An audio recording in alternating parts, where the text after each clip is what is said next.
ವಕ್ರತುಂಡ ಮಹಾಕಾಯ ಸೂರ್ಯಕೋಟಿ ಸಮಪ್ರಭ ನಿರ್ವಿಘ್ನಂ ಕುರು ಮೇ ದೇವ ಸರ್ವಕಾರ್ಯೇಷು ಸರ್ವದಾ.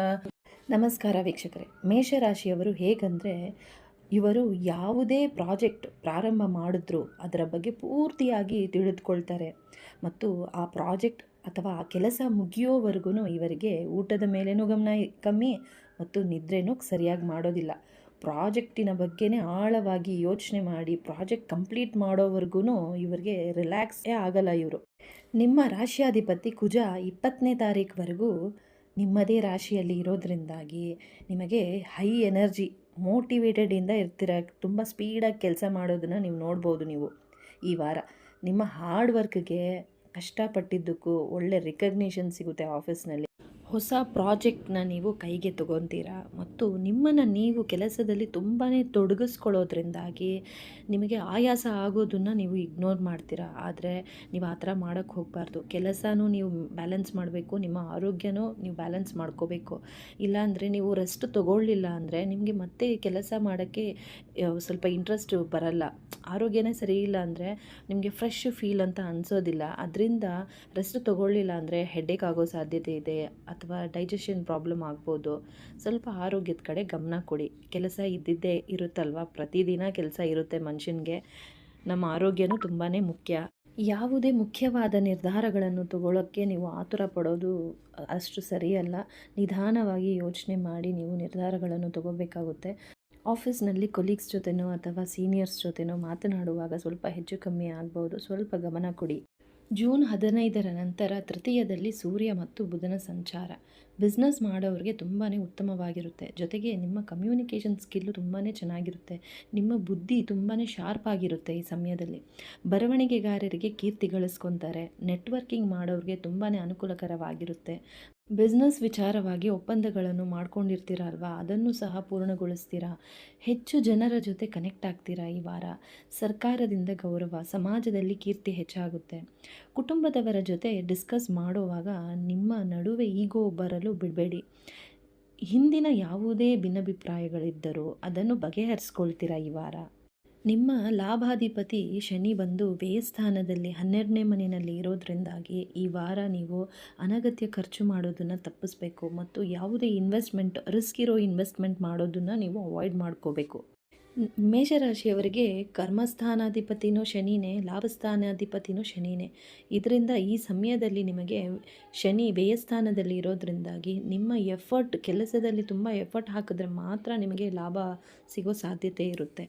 ಆರೋಗ್ಯದ ವಿಚಾರ ಹೇಳಬೇಕಾದ್ರೆ ಕೆಲಸದ ಒತ್ತಡ ಇರೋದ್ರಿಂದಾಗಿ ನೀವು ಆಹಾರದ ಬಗ್ಗೆ ಗಮನ ಕೊಡಲೇಬೇಕಾಗುತ್ತೆ. ಒಳ್ಳೆ ಆಹಾರ ಸೇವನೆ ಮಾಡಿ ಮತ್ತು ಒಳ್ಳೆ ನಿದ್ದೆ ತಗೊಳ್ಳಿ. ಆರೋಗ್ಯವನ್ನು ನೋಡ್ಕೊಳ್ಳಿ. ಪರಿಹಾರ ಬಂದು ವಿಷ್ಣು ಸಹಸ್ರನಾಮವನ್ನು ಪ್ರತಿದಿನ ಕೇಳಿಸ್ಕೊಳ್ಳಿ. ಮನಸ್ಸಿಗೆ ಒಂಥರ ಶಾಂತಿ, ನೆಮ್ಮದಿ ಸಿಗುತ್ತೆ.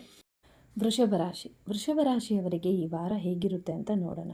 ಮೊದಲಿಗೆ ಯಾರೇ ಇರಲಿ, ಮನೆಯಿಂದ ಆಚೆ ಹೊರಡೋವಾಗ ತಂದೆ ತಾಯಿಯ ಕಾಲಿಗೆ ಮುಟ್ಟಿ ನಮಸ್ಕಾರ ಮಾಡಿಕೊಂಡು ಕೆಲಸಕ್ಕೆ ಹೊರಟ್ರೆ ನಿಮಗೆ ತುಂಬಾ ಶುಭ ಆಗುತ್ತೆ. ಅವರ ಆಶೀರ್ವಾದದಿಂದ ಯಾವುದೇ ಕೆಲಸದಲ್ಲಿ ಅಡಚಣೆಗಳು ಬಂದ್ರೂ ಅದೆಲ್ಲ ನಿವಾರಣೆ ಆಗಿ ನಿಮ್ಮ ಮನಸ್ಸಿಗೆ ತುಂಬಾ ಶಾಂತಿ ಅನಿಸುತ್ತೆ, ನೆಮ್ಮದಿ ಸಿಗುತ್ತೆ. ನಿಮಗೆ ಅವರ ಆಶೀರ್ವಾದ ಅಷ್ಟು ಪವರ್ಫುಲ್ ಇರುತ್ತೆ.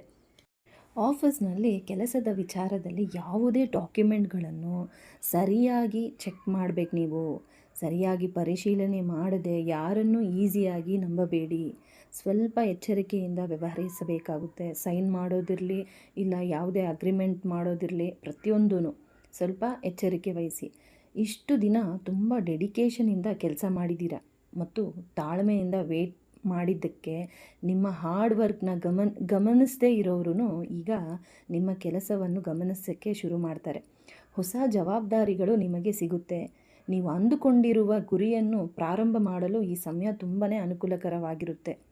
ಜೂನ್ 15ರಿಂದ ಸೂರ್ಯ ಬಂದು ದ್ವಿತೀಯ ಭಾವ ನಿಮ್ಮ ರಾಶಿಯಿಂದ, ವೃಷಭ ರಾಶಿಯಿಂದ ಮಿಥುನ ರಾಶಿಯಲ್ಲಿ ಸಂಚಾರವನ್ನು ಮಾಡ್ತಾನೆ.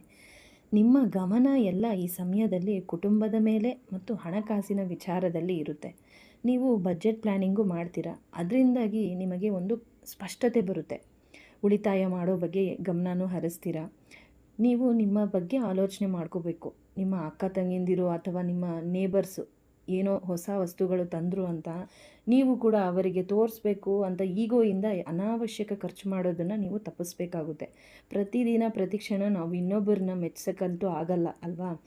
ಬೇರೆಯವರಿಂದ ನಮ್ಮ ಪ್ಲ್ಯಾನಿಂಗಿಗೆ ಏನೂ ತೊಂದರೆ ಆಗಬಾರ್ದು. ಮನೆಯಲ್ಲಿ ನೀವು ಮಾತನಾಡುವಾಗ ಸ್ವಲ್ಪ ತಾಳ್ಮೆಯಿಂದ ಮಾತಾಡಬೇಕಾಗುತ್ತೆ, ಇಲ್ಲಾಂದರೆ ವಾದಗಳು ಆಗೋ ಸಾಧ್ಯತೆ ಇದೆ. ಈ ಸಮಯದಲ್ಲಿ ಸಣ್ಣ ಪುಟ್ಟ ಕಲಹಗಳು ಏನೇ ಇದ್ದರೂ ನೀವು ನಿಮ್ಮ ಸಹನೆಯಿಂದ ಅದನ್ನು ಸರಿಪಡಿಸ್ಕೊಳ್ಳಿ. ಅದರಿಂದ ನಿಮ್ಮ ಮನೆಯಲ್ಲಿ ಮತ್ತು ನಿಮ್ಮ ಮನಸ್ಸಿಗೆ ತುಂಬಾ ನೆಮ್ಮದಿ ಸಿಗುತ್ತೆ. ಇನ್ನು ಆರೋಗ್ಯದ ವಿಚಾರ ಹೇಳಬೇಕಾದ್ರೆ ಸಣ್ಣ ಪುಟ್ಟ ಕಣ್ಣಿನ ಸಮಸ್ಯೆಗಳಾಗ್ಬೋದು ಮತ್ತು ಕೆಲಸದಿಂದ ಸ್ವಲ್ಪ ಆಯಾಸನೂ ಅನ್ನಿಸ್ಬೋದು. ಸ್ವಲ್ಪ ರೆಸ್ಟ್ ತಗೊಳ್ಳಿ ಮತ್ತು ಸಾಕಷ್ಟು ನೀರನ್ನು ನೀವು ಕುಡಿಬೇಕಾಗುತ್ತೆ. ಜೊತೆಗೆ ಒಳ್ಳೆಯ ಆಹಾರವನ್ನು ಸೇವನೆ ಮಾಡಬೇಕು. ಟೈಮ್ಗೆ ಒಳ್ಳೆಯ ಆಹಾರ ಸೇವನೆ ಮಾಡಿ ಮತ್ತು ಒಳ್ಳೆ ನಿದ್ದೆ ಮಾಡಿ ಆರೋಗ್ಯವನ್ನು ಕಾಪಾಡಿಕೊಳ್ಳಿ. ಸ್ವಲ್ಪ ಎಕ್ಸಸೈಸು ಮಾಡಿ. ಪರಿಹಾರ ಬಂದು ಪ್ರತಿದಿನ ಬೆಳಗ್ಗೆ ಎದ್ದ ತಕ್ಷಣ ಸೂರ್ಯದೇವನಿಗೆ ನಮಸ್ಕಾರ ಮಾಡಿ ಮತ್ತು ನೀರನ್ನು ಅರ್ಪಿಸಿ. ಇನ್ನು ಮಿಥುನ ರಾಶಿಯವರಿಗೆ ಈ ವಾರ ಹೇಗಿರುತ್ತಂದರೆ, ಮೊದಲಿಗೆ ಜೂನ್ 15ರಂದು ವೃಷಭ ರಾಶಿಯಿಂದ ನಿಮ್ಮ ರಾಶಿಗೆ ಸೂರ್ಯನ ಪ್ರವೇಶ ಆಗುತ್ತೆ. ಈ ಸಮಯದಲ್ಲಿ ನಿಮ್ಮಲ್ಲಿ ಆತ್ಮವಿಶ್ವಾಸ ಜಾಸ್ತಿ ಆಗುತ್ತೆ. ನಾಯಕತ್ವದ ಸಾಮರ್ಥ್ಯನೂ ಹೆಚ್ಚಿಸ್ತಾನೆ ಸೂರ್ಯ. ತುಂಬ ಎನರ್ಜೆಟಿಕ್ ಆಗಿ ಫೀಲ್ ಮಾಡ್ತೀರಾ. ತುಂಬ ಸಮಯಗಳಿಂದ ನಿಮ್ಮ ಕೆಲಸಕ್ಕೆ ಗುರುತು ಸಿಗ್ತಾ ಇರಲಿಲ್ಲ, ಆದರೆ ಈ ಸಮಯ ಗುರುತನ್ನು ತಂದುಕೊಡುತ್ತೆ. ಕೆಲಸದಲ್ಲಿ ಬಡ್ತಿ ಅಂದರೆ ಪ್ರಮೋಷನ್ ಸಿಗೋ ಸಾಧ್ಯತೆ ಇದೆ, ಹಾಗೂ ಸಂಬಳ ವಿಚಾರದಲ್ಲೂ ಜಾಸ್ತಿ ಆಗೋ ಸಾಧ್ಯತೆ ಇದೆ. ಯಾವುದೇ ನಿರ್ಧಾರ ತುಂಬ ಚುರುಕಾಗಿ ತಗೋತೀರಾ. ಆಫೀಸ್ನಲ್ಲಿ ಎಲ್ಲರೂ ನಿಮಗೆ ಗೌರವ ಕೊಡಬೇಕು ಅಂತ ಎಕ್ಸ್ಪೆಕ್ಟು ಮಾಡ್ತೀರಾ. ನಿಮ್ಮ ಕಮ್ಯುನಿಕೇಷನ್ ಸ್ಕಿಲ್ ತುಂಬಾ ಚೆನ್ನಾಗಿರುತ್ತೆ. ಹೊಸ ಆಲೋಚನೆಗಳನ್ನು ಕಾರ್ಯರೂಪಕ್ಕೆ ತರ್ತೀರಾ. ದ್ವಿತೀಯದಲ್ಲಿ ಗುರು ಮತ್ತು ಶುಕ್ರನ ಸಂಚಾರದಿಂದಾಗಿ ನಿಮ್ಮ ಹಣಕಾಸಿನ ವಿಚಾರದಲ್ಲಿ ತುಂಬಾ ಅಭಿವೃದ್ಧಿ ಕಾಣ್ತೀರಾ ನೀವು. ಆದರೆ ಈ ಸಮಯದಲ್ಲಿ ನಿಮ್ಮ ತಲೆಯಲ್ಲಿ ಹಲವಾರು ಐಡಿಯಾಸ್ಗಳು ಬರೋದ್ರಿಂದ ಒಂದೇ ಸಲಕ್ಕೆ ತುಂಬ ಕೆಲಸ ಮಾಡಬೇಕು ಅಂತ ಅಂದ್ಕೊತೀರಾ. ಆದರೆ ಯಾವ ಕೆಲಸನೂ ಟೈಮ್ಗೆ ಆಗಲ್ಲ. ಅದಕ್ಕೆ ಒಂದು ಸಮಯಕ್ಕೆ ಒಂದೇ ಕೆಲಸದಲ್ಲಿ ಗಮನ ಕೊಟ್ಟು ಅದನ್ನು ಫಸ್ಟು ಮುಗಿಸ್ಬೇಕು ನೀವು. ವಾಕ್ಸ್ಥಾನದಲ್ಲಿ ಗುರು ಇದ್ದಾಗ ನಿಮ್ಮ ಮಾತಿನಲ್ಲಿ ತುಂಬಾ ಸ್ಪಷ್ಟತೆ ಇರುತ್ತೆ, ಅಂದರೆ ಮೆಚ್ಯೂರಿಟಿ ಇರುತ್ತೆ. ಈ ಸಮಯವನ್ನು ನೀವು ಯಾವುದೇ ಹಳೆಯ ಭಿನ್ನಾಭಿಪ್ರಾಯಗಳೇನೇ ಇದ್ದರೂ ಅದನ್ನು ಮಾತನಾಡಿ ಬಗೆಹರಿಸಿಕೊಳ್ಳಿ. ಹಣಕಾಸಿನ ಹರಿವು ತುಂಬಾ ಚೆನ್ನಾಗಿರುತ್ತೆ, ಆದರೆ ವಾರದ ಮಧ್ಯದಲ್ಲಿ ಸಡನ್ನಾಗಿ ಖರ್ಚುಗಳಾಗೋ ಸಾಧ್ಯತೆ ಇರುತ್ತೆ. ಹಣಕಾಸಿನ ವಿಚಾರದ ನಿರ್ಧಾರಗಳು ಏನೇ ಇದ್ದರೂ ತುಂಬ ಎಚ್ಚರಿಕೆಯಿಂದ ನೀವು ಡಿಸಿಷನ್ ತಗೊಳ್ಬೇಕಾಗುತ್ತೆ. ಮತ್ತು ತುಂಬ ಲೇಟ್ವರೆಗೂ ಎಚ್ಚರ ಇರೋದು ನೀವು ತಪ್ಪಿಸ್ಬೇಕು. ಮೊಬೈಲ್ ನೋಡೋದ್ರಿಂದಾಗಿ ಕಣ್ಣಿಗೆ ಆಯಾಸ ಅನ್ನಿಸ್ಬೋದು. ಅತಿಯಾಗಿ ಯೋಚನೆ ಮಾಡದೆ ಮನಸ್ಸಿನ ಗೊಂದಲಗಳನ್ನು ದೂರ ಮಾಡ್ಕೊಳ್ಳಿ. ಧ್ಯಾನ ಮಾಡಿ, ಯೋಗ ಮಾಡಿ, ದೇವರ ನಾಮಸ್ಮರಣೆ ಮಾಡೋದ್ರಿಂದಾಗಿ ಮನಸ್ಸಿಗೆ ನೆಮ್ಮದಿ ಸಿಗುತ್ತೆ. ಮತ್ತು ಈ ವಾರದ ಪರಿಹಾರ ಬಂದು ಗಣೇಶನಿಗೆ ಗರಿಕೆಯನ್ನು ಅರ್ಪಿಸಿ ಮತ್ತು ಪ್ರತಿದಿನ ಕಣ್ಣಿಗೆ ಕಾಣೋ ದೇವರಂದರೆ ಸೂರ್ಯ, ನಮಗೆಲ್ರಿಗೂ ಪ್ರತಿದಿನ ಸೂರ್ಯನಿಗೆ ನಮಸ್ಕಾರ ಮಾಡಿ ಮತ್ತು ನೀರನ್ನು ಅರ್ಪಿಸಿ. ಕರ್ಕಾಟಕ ರಾಶಿಯವ್ರ ಬಗ್ಗೆ ಹೇಳಬೇಕಾದ್ರೆ ತುಂಬಾ ಎಮೋಷ್ನಲ್. ಇವರು ತುಂಬ ಮೃದು ಸ್ವಭಾವದವರು. ಇವರ ಸಮಸ್ಯೆ ಎಷ್ಟೇ ಇದ್ದರೂ ಇನ್ನೊಬ್ಬರ ಬಗ್ಗೆನೇ ಯೋಚನೆ ಮಾಡ್ತಾ ಇರ್ತಾರೆ. ಆದರೆ ಇದು ಕಲಿಯುಗ. ಇಲ್ಲಿ ನಿಮ್ಮ ಎಮೋಷ್ನಲ್ಗೆ ಬೆಲೆ ಇಲ್ಲ. ನೀವು ನೋ ಅನ್ನೋದನ್ನು ಯಾವಾಗ ಕಲಿತೀರೋ ಆವಾಗಲೇ ನೀವು ಮುಂದೆ ಬರೋಕ್ಕೆ ಸಾಧ್ಯ.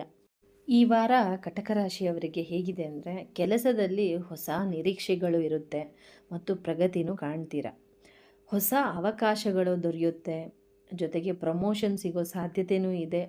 ಯಾರೆಲ್ಲ ಜಾಬ್ಗೋಸ್ಕರ ನೀವು ಟ್ರೈ ಮಾಡ್ತಾಯಿದ್ದೀರೋ ಅವ್ರಿಗೂ ಹೊಸ ಉದ್ಯೋಗ ಸಿಗೋ ಸಾಧ್ಯತೆ ಇದೆ.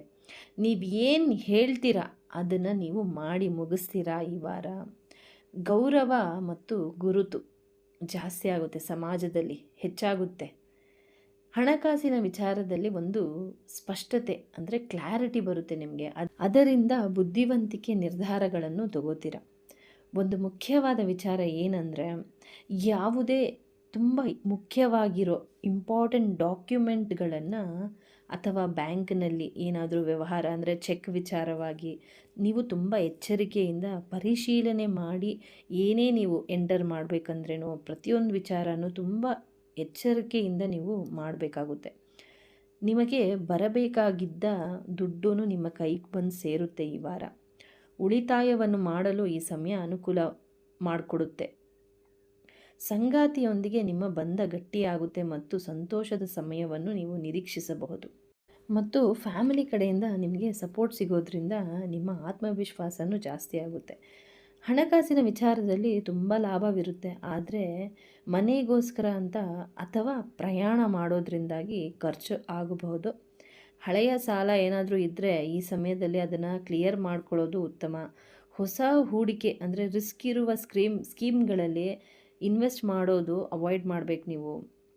ಮತ್ತು ಮಾತನಾಡುವಾಗ ಎಚ್ಚರಿಕೆಯಿಂದ ನೀವು ಮಾತಾಡಬೇಕಾಗುತ್ತೆ. ತಾಳ್ಮೆ ತುಂಬ ಮುಖ್ಯ, ಇಲ್ಲಾಂದರೆ ತಪ್ಪು ತಿಳುವಳಿಕೆ ಆಗೋ ಸಾಧ್ಯತೆ ಇರುತ್ತೆ. ಕೆಲಸ ಜಾಸ್ತಿ ಇರುತ್ತೆ, ಆದರೆ ನೀವು ರೆಸ್ಟ್ ತಗೊಳ್ಳೋದು ತುಂಬಾ ಇಂಪಾರ್ಟೆಂಟು. ಒಳ್ಳೆ ನಿದ್ದೆ ಬೇಕು ನಿಮಗೆ. ನಿಮ್ಮ ಮೈಂಡನ್ನ ಸ್ವಲ್ಪ ಕಾಮಾಗಿ ರಿಲ್ಯಾಕ್ಸಾಗಿ ಇಟ್ಕೋಬೇಕು ನೀವು. ಸ್ವಲ್ಪ ಧ್ಯಾನ ಯೋಗ ಮಾಡ್ಕೊಳ್ಳಿ. ಮತ್ತು ಪರಿಹಾರ ಬಂದು ಗಣಪತಿಗೆ ಆರಾಧನೆ ಮಾಡಿ ಮತ್ತು ಗಣೇಶನಿಗೆ ಗರಿಕೆಯನ್ನು ಅರ್ಪಿಸಿ. ಪ್ರತಿದಿನ ವಿಷ್ಣು ಸಹಸ್ರನಾಮವನ್ನು ಪಠನೆ ಮಾಡಿ ಅಥವಾ ಕೇಳಿಸ್ಕೊಳ್ಳಿ.